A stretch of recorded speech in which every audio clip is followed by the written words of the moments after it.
আমি ঘুমের ভান করে রইলাম, কিন্তু সাকিবের দুষ্টামি কিছুতেই থামছে না। ও ছোট তো, এসব ব্যাপারে একদম কাঁচা। অনেক চেষ্টা করেও ঠিকমতো কিছু করতে পারছিল না। আমি চুপচাপ শুয়ে থাকলেও মনে হচ্ছিল আর বেশিক্ষণ নিজেকে সামলে রাখতে পারব না। মাথার ভেতর এক গাদা প্রশ্ন ঘুরপাক খাচ্ছিল। আমি কি উঠে বসে ওর চোখে চোখ রেখে সবটা মেনে নেব, নাকি ভান করে চুপচাপ থেকে যেটুকু হচ্ছে সেটা সেভাবেই শেষ হতে দেব? ও তো এসব বোঝে না ঠিকঠাক, তাই ওর কানে কানে বললাম, তুই এখন একটু বিশ্রাম নে, বাকি কাজ আমি করছি। তারপর যা হলো সেটা কেউ বিশ্বাস করলেও করত না। আমার নাম নীলা, বয়স ২১।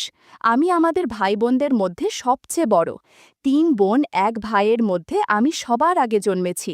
বাবা একজন প্রতিষ্ঠিত ব্যবসায়ী, তাই ছোট থেকেই অভাব কষ্টের মুখ দেখি নাই। যা চাই তাই পেয়েছি। আমার বিয়ে হয়েছে, তবে এখনও সন্তান হয়নি। এটাই একমাত্র অপূর্ণতা। স্বামী, শ্বশুর, শাশুড়ি সবাই ভালো, কিন্তু বিয়ের ৩ মাস পরেই স্বামীর ছুটি ফুরিয়ে যায়, আর ও আবার সিঙ্গাপুরে ফিরে যায়। তারপর থেকে আমার জীবনের মোড় ঘুরে যায়। মন সব সময় খারাপ থাকত, সময় কাটত না। ও দিনে ১ বার ২ বার ফোন দিত, তাও খুব কম সময় কথা বলতো। আমি একা একা ঘরে বসে থাকতাম, একটা অজানা অস্থিরতায় দিন কাটত। একদিন ইউটিউবে ভিডিও দেখতে দেখতে হঠাৎ একটা চ্যানেলে চোখ পড়ে। নানা সম্পর্ক ভিত্তিক নাটকীয় গল্প, মায়ের সঙ্গে ছেলে, মামির সঙ্গে ভাগ্নে, এরকম নানা সম্পর্ক নিয়ে বানানো গল্প। প্রথম দিকে শুনে অস্বস্তি লাগলেও কেমন যেন মজাও পেতে থাকি। ধীরে ধীরে ওই চ্যানেলের নিয়মিত দর্শক হয়ে উঠি। সারাদিন ঘরের কাজ, শ্বশুর শাশুড়ির দেখাশোনা, স্বামীর সঙ্গে নিয়ম করে কথা বলা, সব শেষে রাতে বিছানায় শুয়ে ওই গল্পগুলো শুনে মনটা হালকা করতাম। মাঝে মাঝে মনে হতো, ইস, যদি কেউ থাকতো পাশে, যার সঙ্গে কিছু করা যেত। ঠিক তখনই জীবনে আসে সাকিব। ওর সহজ সরল ব্যবহার আর মজার কথা শুনতে শুনতে কখন যে আমি ভেতরে ভেতরে বদলে যাচ্ছি সেটা নিজেই টের পাইনি। আমি এমন রক্ষণশীল পরিবেশে বড় হয়েছি, অথচ অজান্তেই এক অদ্ভুত টান অনুভব করতে শুরু করি। সাকিব আমার স্বামীর বড় বোনের ছেলে, মানে সম্পর্কের দিক থেকে আমার ভাগ্নে। বিয়ের সময় একবার দেখা হয়েছিল ওর সঙ্গে, কিন্তু তেমন কথা হয়নি। তখন সাকিব এসএসসি পরীক্ষার প্রস্তুতিতে ব্যস্ত ছিল। এরপর ওর বাড়ি থেকে কলেজ অনেক দূর হওয়ায় পরীক্ষার পর সে আমাদের বাড়িতে থেকে কলেজে যাতায়াত করতে শুরু করে। আমাদের বাড়ি থেকে ওর কলেজ মাত্র ১০ মিনিট দূর। প্রতিদিন সাইকেল চালিয়ে ক্লাসে যেত সাকিব। আমাদের শ্বশুরবাড়িতে ঘরের সংখ্যা খুব বেশি না, শুধু একটা বড় ঘর ছিল। সাকিব যেহেতু পড়াশোনা করবে, তাই শ্বশুরমশাই বড় ঘরের পাশেই একটা ছোট ঘর তৈরি করে দিলেন ওর জন্য। সেখানে টেবিল, চেয়ার আর একটা খাটিয়া রাখা ছিল। তবে রাতের বেলায় সাকিব মূল বাড়ির ভেতরের একটা ফাঁকা রুমে ঘুমাতো। আমাদের বড় ঘরটাই ৩টে রুমে ভাগ করা। একটায় আমি থাকি, আরেকটায় শ্বশুর শাশুড়ি। মাঝখানের ঘরটা আগে ফাঁকা ছিল। সাকিব আসার পর ওখানে একটা খাট বসানো হয়, আর এখন সে সেখানেই রাতে ঘুমায়। পড়া শেষ করে রাত ১০টার পর ঘরে ফিরে ও মাঝখানের ঘরেই শুয়ে পড়ে। সাকিব বেশ ভালো ছাত্র, এসএসসিতে A+ পেয়েছে। কথাবার্তাও খুব কম বলে। না আছে বন্ধুদের সাথে আড্ডা, না আছে বাড়ির লোকজনের সঙ্গে খাতির। এমনকি ওর নানা নানিকেও ঠিকমতো কিছু বলে না। আর আমার সঙ্গে তো চোখ তুলে তাকায়ও না। খুব লাজুক আর চুপচাপ স্বভাবের ছেলে। আমার শ্বশুর শাশুড়ি দুজনেই বয়সে অনেকটা বড়। শ্বশুর মশাই চোখে কম দেখেন, তাই বাইরে কম বের হন। শাশুড়ি আবার এমন মোটা যে হাঁটা চলারই উপায় নেই। সারাক্ষণ বিছানায় শুয়ে থাকেন আর পান খান। শ্বশুর মাঝে মাঝে উঠোনে বা উঠোন পেরিয়ে বারান্দায় যান, কিন্তু শাশুড়িকে আজ পর্যন্ত বাইরে পা রাখতে দেখি নাই। যাই হোক, সাকিব আমাদের বাড়িতে এসেছে প্রায় ১ মাস হলো। এই কদিনে ও আমার সঙ্গে ঠিকমতো কথাও বলেনি। বুঝতে পারি আমার সামনে একটু লজ্জা পাই। আমরা একসাথেই খাই, কারণ শ্বশুর শাশুড়িকে তো বিছানায় বসেই খাওয়াতে হয়। আমি ওদের খাবার দিয়ে আসি, তারপর সাকিব আর আমি একসাথে খেয়ে নিই। সাকিব আসার পর আমার একটা সমস্যা হয়েছে, রাতের বেলা আর গল্প শোনা হয় না। আগের মতো ইউটিউবে গল্প চালু করলে মনে হয় কখন না সাকিব দরজা এসে ডাকে, মাম, দরজা খোলো। তাই গল্প ছেড়ে বসে থাকি, কখনো ফিরে আসবে। অনেক রাত পর্যন্ত পরেও, ১০টা, ১১টা, এমনকি কখনো কখনো ১২টাও বাজে। আমার প্রায়ই ঘুম চলে আসে। সাকিব যদি সামনের দরজায় ডেকে না পায় তখন ঘরের পাশে রান্নাঘরের দরজার দিকে গিয়ে ডাকে, কারণ আমার রুমটা ওই পাশেই। আমি তখন চট করে উঠে গিয়ে দরজা খুলে দিই। একদিন এমনই ঘটল। সেদিন রাত প্রায় 12:30 বাজে। আমি ঘুমে ঢুলে পড়েছি। সাকিব দরজায় 10-15 মিনিট ডেকে কোনো সাড়া না পেয়ে রান্নাঘর থেকে একটা মাছ ধরার ছিপ এনে জানালার ফাঁক দিয়ে হালকা গুঁতা মারল। ঘুম ভেঙে লাফ দিয়ে উঠলাম, গিয়ে দরজা খুললাম। আমি বললাম, তুই খা, আমি বাসন ধুয়ে নিই। ও বলল, মাম, আমি আজ খাবো না, আপনি ঘুমান। আমি অবাক হয়ে বললাম, কেন খাবি না? কেউ কি না খেয়ে ঘুমায়? সাকিব হেসে বলল, আপনার চোখে ঘুম, রোজ আপনাকে বিরক্ত করি। আজ অনেক রাত হয়ে গেছে, আপনি শুয়ে পড়ুন, আমি সকালে উঠে খেয়ে নেব। আমি বললাম, আমার কোনো কষ্ট হয় না, তুই যখন ইচ্ছা তখন এসে খেয়ে নিস, মাঝে মাঝে একটু ঘুম ধরে যায় আর কি। তখন সাকিব একটু থেমে বলল, আপনার জন্য আমি থাকি আর আপনি রোজ রাত জেগে থাকেন, এটা ঠিক না মাম। কাল থেকে আমি পড়ার ঘরেই থাকব, আর দাদু ঠাকুমার সঙ্গে খাবার দিলে আমাকেও ডেকে নিও, একসাথেই খেয়ে নেব। আমি বললাম, সন্ধ্যায় খেলে তো রাত জেগে পড়তে গিয়ে আবার ক্ষুধা পাবে, তখন কি খাবি? আর এত বড় ঘর থাকতে কেন ছোট ঘরে শুতে যাবি? আমি তো কখনো বলিনি তোর জন্য আমার সমস্যা হয়। তুই কি বাইরের কেউ? তুই তো আমাদেরই ঘরের ছেলে, তোকে তো এইটুকু করতে পারতেই পারি। সাকিব বলল, ঠিক আছে মাম, অনেক রাত হয়ে গেছে, এবার ঘুমাও, সকালে তোমার সাথে আলাপ করব। এটা বলেই ও সোজা গিয়ে ওর ঘরে শুয়ে পড়ল। আমিও উঠে এসে নিজের রুমে চলে এলাম। তবে যাই হোক, আজ প্রথম সাকিব এতটা কথা বলল আমার সাথে, অথচ একবারের জন্য চোখ তুলে তাকায়নি। এখন সকাল 8টা বাজে, সাকিব এখনো ঘুমায়। কাল অনেক রাতে ঘুমিয়েছে তো, তাই একটু বেশি ঘুমাচ্ছে। যদিও সাধারণত 6টায় উঠে উঠোনে একটু হাঁটে, তবে ওকে সকালে কখনো পড়তে বসতে দেখি না। যাই হোক, আজ তো ওর 10টার ক্লাস, ডেকে দিতে হবে। আমি ডাক দিলাম, সাকিব, সাকিব, 8টা বাজে, কলেজ যাবে না? সাকিব তখন ঘুম জড়ানো গলায় বলল, কত বাজে? আমি বললাম, 8টা বাজে। এই কথা শুনে ও এক লাফে উঠে বসে পড়ল। তাড়াতাড়ি গোসল সেরে নাস্তা খেয়ে কলেজের দিকে রওনা দিল। একটু তাড়াহুড়ো হলেও 10টার আগে পৌঁছে যাবে হয়তো। দুপুর ঠিক 2টায় ও বাসায় ফিরে এলো, তবে কখনো কখনো 12টার দিকেও আসে, বিশেষ ক্লাস কম থাকলে। পড়ার ঘরে বই খাতা রেখে মুখ হাত ধুতে গেল। আমি ইতিমধ্যে দুপুরের খাবার সাজিয়ে রেখেছি। ও ঘরে ফিরে এলো, তারপর আমরা একসাথেই খেলাম। খাওয়ার সময় খুব একটা কথা হয়নি। আমি শুধু জিজ্ঞেস করলাম, কলেজে ঠিকমতো ক্লাস হয় তো? সে বাচ্চাদের মতো মাথা নেড়ে শুধু হ্যাঁ বলল, আর কিছু না। খাওয়ার পর ও নিজের ঘরে চলে গেল। সাধারণত দিনে ও ওই মাঝখানের ঘরেই ঘুমায়। সন্ধ্যা হয়ে এলো, কিন্তু সাকিব উঠছে না। আমি পড়ার ঘরে গিয়ে ডাক দিলাম। ডাক শুনে সাকিব ঘুম থেকে উঠে বসল। চোখ কচলাতে কচলাতে বলল, কি হয়েছে, ডাকছো কেন মাম? আমি বললাম, না কিছু না, সন্ধ্যা হয়ে গেছে, তুমি এখনো ঘুমাচ্ছ, পড়তে বসবে না? সাকিব বলল, সন্ধ্যা নাকি, দেখি কত বাজে। বলে ও ওর টেবিলে রাখা হাত ঘড়ির দিকে তাকাল, তারপর উঠে গিয়ে মুখ হাত ধুতে গেল। আমি তখন ওর পড়ার ঘরে চুপচাপ বসে আছি। সাকিব মুখ ধুয়ে ফিরে এসে বলল, তুমি এখনো এখানে বসে আছো, রান্নার কাজ শেষ? আমি হেসে বললাম, সে তো অনেক আগেই শেষ করেছি, ক্ষুধা লাগছে নাকি? সে বলল, আরে না, এমন সন্ধ্যা সময় ক্ষুধা লাগে নাকি, তবে একটা চা হলে ভালো লাগতো। আমি বললাম, চা পাতা মনে হয় শেষ হয়ে গেছে, কালকে এনে দেব। সে বলল, ঠিক আছে, তারপর বলল, এখন যাও, আমি পড়তে বসব। আমি বললাম, আচ্ছা বাবা, ভালো করে মনোযোগ দিয়ে পড়ো, বলেই আমি বড় ঘরে চলে এলাম। ঘণ্টা দুয়েক পরে শ্বশুর শাশুড়িকে রাতের খাবার দিলাম। তারা খাচ্ছেন, আমি পাশে বসে আছি। হঠাৎ শ্বশুর বললেন, বৌমা, সাকিব ঠিকমতো পড়াশোনা করছে তো, তুমি একটু খেয়াল রেখো। আমি বললাম, বাবা, আপনি একদম চিন্তা করবেন না, সাকিব খুব ভদ্র ছেলে, তাকে পড়তে বলার দরকার পড়ে না, নিজে থেকেই পড়ে নেয়। শ্বশুর বললেন, তা জানি বটে, কিন্তু দায়িত্ব তো আমাদেরও কিছু আছে। আমি হেসে বললাম, চিন্তা করবেন না বাবা, আমি ওর পাশে থাকি সব সময়। আর হ্যাঁ, কাল সকালে চা পাতা আনবেন তো, আজ সন্ধ্যায় সাকিব চা খেতে চাইছিল। শাশুড়ি তখন বলল, সাকিবদের বাড়িতে সবাই চা খায়। আমিও ভাবছিলাম তোমাকে বলবো, কিন্তু বলার কথা ভুলেই গেছি। আর তোমার শ্বশুরের দরকার নেই বাজারে যাওয়ার, এখন থেকে যা লাগবে সাকিবকে দিয়ে আনাবে, আমি সকালে ওকে বলে দেব। আর বৌমা, তুমি নাস্তার সময় আমাকে মনে করিয়ে দিও, আমি ওর সাথে কথা বলবো। আমি বললাম, ঠিক আছে মা। তারপর ওরা খাওয়া শেষ করা পর্যন্ত আমি পাশে বসে রইলাম।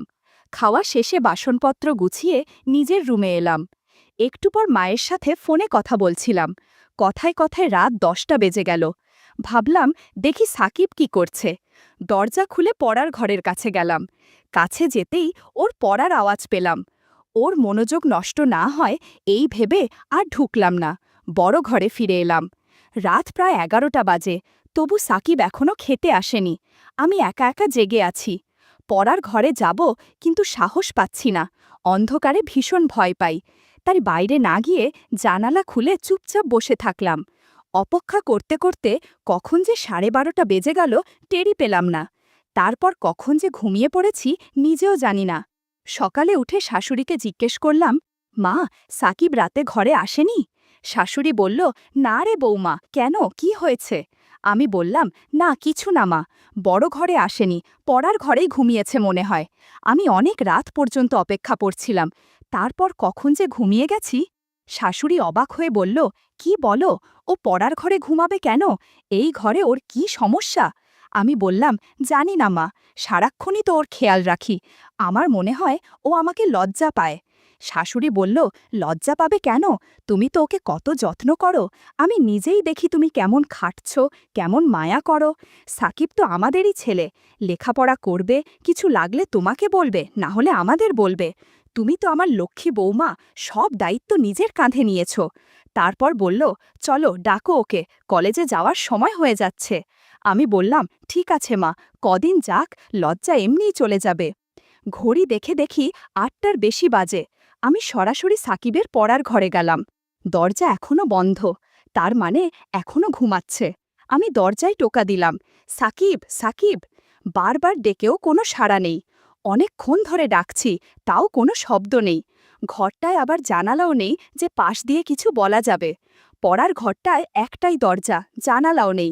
জোরে জোরে দরজায় থাপ্পড় মারতে লাগলাম। প্রায় 15-20 মিনিট ডাকাডাকির পর সাকিব দরজা খুলল, কিন্তু কিছু না বলেই আবার বিছানায় শুয়ে পড়ল। আমি ঘরে ঢুকে ওর মাথায় হাত রাখতেই বুঝলাম ওর শরীরে জ্বর, শরীরটা যেন পুড়ে যাচ্ছে। তড়িঘড়ি করে বড় ঘরে গিয়ে শাশুড়িকে বললাম। শাশুড়ি চলতে পারেন না, বললেন, বৌমা, ভেজা কাপড়ে শরীরটা মুছে দাও, কপালে জলপট্টি দাও। আমি তৎক্ষণাৎ পানি এনে ওর শরীর মুছে দিলাম, কপালে জলপট্টি দিলাম। প্রায় 1 ঘন্টা পাশে বসে থাকলাম। ধীরে ধীরে সাকিব চোখ খুলল। ওকে ধরে বসালাম। সাকিব বলল, রাতে জ্বরের সময় তোমাকে ডাকতে গিয়েছিলাম, কিন্তু তুমি ঘুমিয়ে গেছো দেখে আর ডাকিনি। আমি বললাম, এটা কোনো কথা হলো? তুমি অসুস্থ, আমাকে জোরে ডাকতে, জানালায় ধাক্কা দিতে পারতে, দরজায় লাথি মারতে, একা একা কষ্ট পেয়ে থেকেছ কেন? ও কিছুক্ষণ চুপ করে রইল, তারপর উঠে হাতমুখ ধুয়ে বড় ঘরে গেল। আমি ওর জন্য নাস্তা নিয়ে এলাম। নাস্তা করতে করতে জ্বর কিছুটা কমল। শরীর ঠিক ছিল না, তাই ও আজ কলেজে গেল না, বাড়িতেই হাঁটাহাঁটি করছিল। আমি রান্না করছিলাম, হঠাৎ দেখি সাকিব পেছনে দাঁড়িয়ে। আমি বললাম, কি ব্যাপার, রান্না শিখবে নাকি? সাকিব হেসে বলল, না, ভাবছিলাম তুমি একা একা কত কাজ করো, সবাইকে কত খেয়াল রাখো। সত্যি তুমি খুব ভালো। জানো কেন যে তোমার সাথে এতদিন কথা বলিনি? আসলে তোমাকে লজ্জা পেতাম, মেয়েদের সামনে সহজ হতে পারি না। আমি বললাম, মেয়েরা কি বাঘ ভাল্লুক যে দূরে থাকবে? সাকিব হেসে বলল, তুমিও দেখি কলেজের মেয়েদের মতো কথা বলো। আমি বললাম, তোমার কলেজে কি কোনো মেয়ে বন্ধু আছে? সে বলল, একটা মেয়ে গায়ে পড়ে কথা বলে, খুব বিরক্তিকর, নামও জানি না আর জানতেও চাই না, গায়ে পড়ে কথা বললে আমার রাগ হয়। আমি হেসে বললাম, তাহলে তো আমাকেও পছন্দ করো না, আমিও তো তোমার সাথে গায়ে পড়ে কথা বলি। সাকিব একদমে বলল, তুমি আমার আপন মানুষ, তুমি চাইলে যত খুশি কথা বলতে পারো, বরং তোমার সঙ্গে কথা না বলে আমি ভুল করেছি। সাকিব বলল, তোমার জায়গায় অন্য কেউ হলে এতটা খেয়াল রাখত না, তুমি সত্যিই খুব ভালো। আমি হেসে বললাম, হয়েছে, আর হাওয়া দিতে হবে না, এবার যাও, মাকে ফোন দাও। ও বলল, আমি বলিনি, কিন্তু নানি জানে। আমি বললাম, এই নানিকে নিয়ে আর পারি না, সব কিছুতেই বাড়াবাড়ি করে। সাকিব রুমে চলে গেল। আমি রান্না শেষে গোসল সেরে শ্বশুর শাশুড়িকে খাওয়ালাম। তারপর সাকিবের সাথে খেয়ে দেখি সে আবার পড়ার ঘরে গেছে। আমি গিয়ে বললাম, এই ঘরে ঘুমাইও না, বড় ঘরে এসো, আবার অসুস্থ হলে কি হবে? সাকিব আমার কথা শুনে বড় ঘরে এলো। আমি বললাম, তুমি চাইলে আমার রুমে ঘুমাও, আমি ঘুমাই না দুপুরে। সে আমার রুমে গিয়ে শুয়ে পড়ল। এদিকে শাশুড়ি পান খেতে গিয়ে চুনের কৌটা খুঁজে পাচ্ছিলেন না। কৌটা দিতে গিয়ে বললেন, সাকিব কোথায়? আমি বললাম, আমার রুমে ঘুমাচ্ছে, ও পড়ার ঘরে শুয়েছিল, কিন্তু শরীর খারাপ হতে পারে ভেবে আমি নিয়ে এসেছি। শাশুড়ি বললেন, ভালো করেছ, মাঝের ঘরটা ভালো না। সাকিবকে বলো পড়া শেষ করে এখন থেকে তোমার সাথে ঘুমাক, তুমি তো তার যত্ন করছো, সে শুনবে। আমি বললাম, আজ অনেক কথা বলেছে, এতদিন তো লজ্জায় কিছু বলতো না।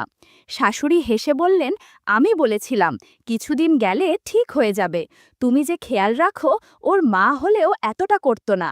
আমি বললাম, কি যে বলেন মা, সাকিব তো আমাদের ছেলের মতো, তার মামাও ওকে খুব ভালোবাসে, প্রতিদিন ফোনে খোঁজ নেয়। শাশুড়ি চোখে জল এনে বললেন, তোর মতো বউ পাওয়া ভাগ্যের ব্যাপার। আমি হেসে চলে এলাম রুমে। দেখি সাকিব ঘুমায়নি, মোবাইলে গেম খেলছে। আমি বললাম, গেমস বন্ধ করো, রাতে ঘুম করনি, এখন ঘুমাও। সাকিব বলল, তুমি ঘুমাবে না? আমি বললাম, না, ঘুমালেও তোমার পেছনেই শুয়ে পড়ব। সাকিব বলল, আমি তো কারো সাথে ঘুমাই না, ঘুমের মধ্যে হাত পা নড়ে। আমি হেসে বললাম, হাত পা গেলেও তো এই ঘরের বাইরে যাবে না।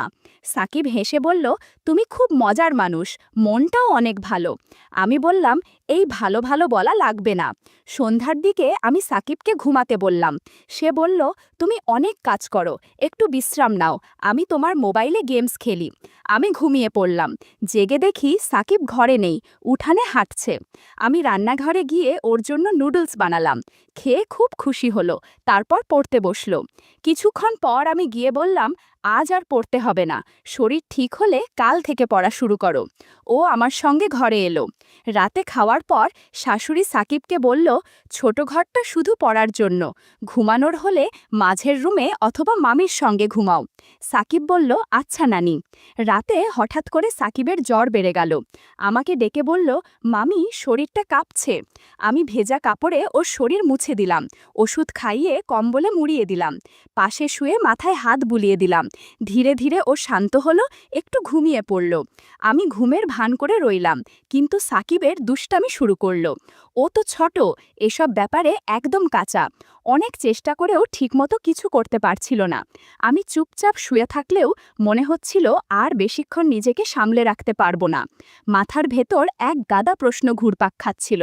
আমি কি উঠে বসে ওর চোখে চোখ রেখে সবটা মেনে নেব, নাকি ভান করে চুপচাপ থেকে যেটুকু হচ্ছে সেটা সেভাবেই শেষ হতে দেব? কিছুক্ষণের মধ্যে এমনভাবে সাড়া দিল, আমি আর থাকতেই পারলাম না। তখন সাকিবকে হালকা করে সরিয়ে দিতে হলো। ও তো এসব বোঝে না ঠিকঠাক, তাই ওর কানে কানে বললাম, তুই এখন একটু বিশ্রাম নে, আমার হয়ে গেছে। তারপর আমিও কখন যেন ঘুমিয়ে পড়লাম। সকালে জ্বর কিছুটা কমেছে। আমি নাস্তা তৈরি করলাম। ও খেয়ে আবার পড়তে বসলো। মাঝে মধ্যে রান্নাঘরে এসে দুষ্টুমি করতে চাইতো।